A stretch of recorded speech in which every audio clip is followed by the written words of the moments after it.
Hi everyone, Effie here. Today I'm going to make a card using our Confetti Shapes Circle stamp set. It's a 4x6 inch photopolymer set. There are 3 main images and then 5 sentiment stamps. For today's card, we're going to white heat emboss the 3 circle images. If you're a fan of the art style of this set, we also have 2 variations. We have our Confetti Shapes Star set and our Confetti Shapes Square set. These 2 sets are available separately, but they're absolutely gorgeous if you like that confetti themed art style. We have coordinating dies available for each set, so I'll list everything in the description box below. So let's get on with our project. I started off by peeling off the 3 circular stamps in the set and I placed it inside my MISTI. I'm also using our 6x7 inch grip mat inside the MISTI to hold our white cardstock down. Before I stamp the 3 circular images, I prepped my cardstock with our anti-static powder puff tool, and then I inked up the stamps with some Versamark ink, stamped the cardstock. Then I'm going to spoon on some white embossing powder over that panel, and then I'm going to heat the whole panel with my heat gun. And the result is a really nice, subtle, beautiful elevated look. So these are the coordinating dies for the stamp set. They each have piercing details on each of the dies, and there are 5 dies total in the coordinating die set.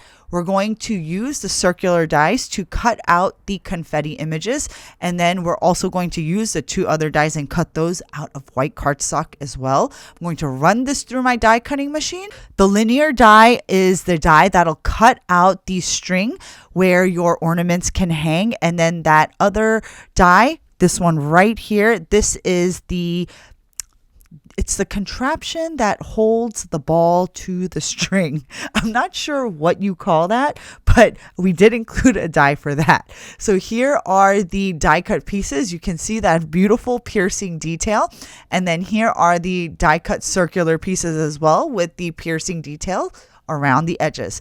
Next, I'm going to place the 3 circular pieces onto our 7x9 inch grip mat. Then I'll blend our Valentine red dye ink with our standard size blending brush over the circular die cut pieces. As I blended the ink, I added a deeper concentration of the color around the edges of the circular pieces, and I made sure to leave a white highlight on all 3 ornaments because I wanted to make the die cut pieces look a little bit more dimensional.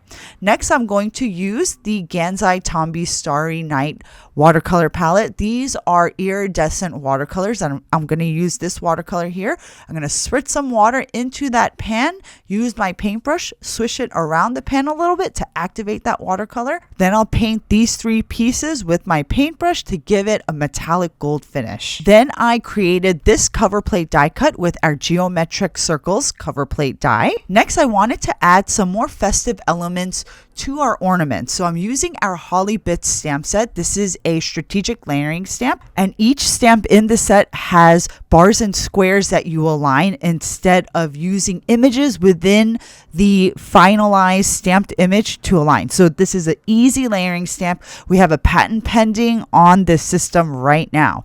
So I stamped the first 2 layers of the holly leaves in our Evergreen and Bright Fern dye inks. For the berries, there are also 2 layers. We used our soft Garnet and Valentine red dye inks. Once you finish stamping all 4 layers, you have this beautiful stamped image, and these are just so pretty. The detail that you get is amazing, and what makes it even better is that the coordinating die is 1 die that'll cut out all 4 images at once. Now I want to add some additional foliage bits. We're going to use our Eucalyptus Stencil, and this is really easy to layer. You just tuck the upper left corner of the stencil to your cardstock, blend this first layer.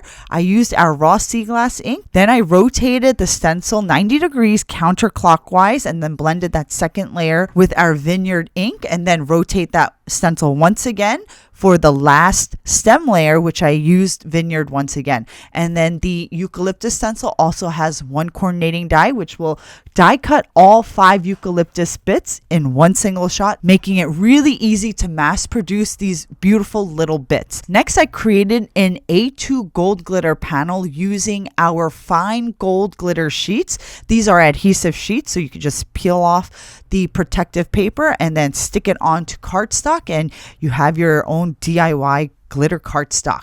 And I'm going to glue that geometric circles die cut over our glitter A2 base. And next I'm going to begin assembling.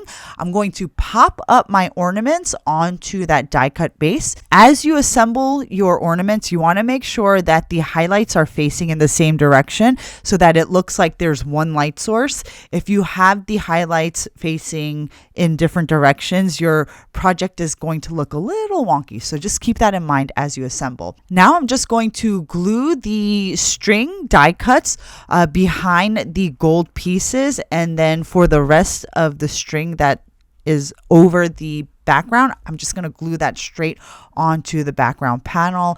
I'm not trying to get fancy here. These pieces are really narrow, so I don't want to pop these areas up with foam tape, so I just glued them directly onto the base. No one's going to notice. Then I added a combination of both holly and eucalyptus bits on and around our ornaments, and then I added this sending joy and cheer sentiment onto the card to finish off the card. The sentiment was created using our styled Christmas sentiment stamps. I created them in a previous video. I had these lying around, so I was like, you know what, let me just use this sentiment for this card today. So that is all for my project. I hope you enjoyed today's video. If you haven't done so already, give the video a like and subscribe to our channel. I'll be updating it more frequently. Thanks for watching, guys. I'll see you next time.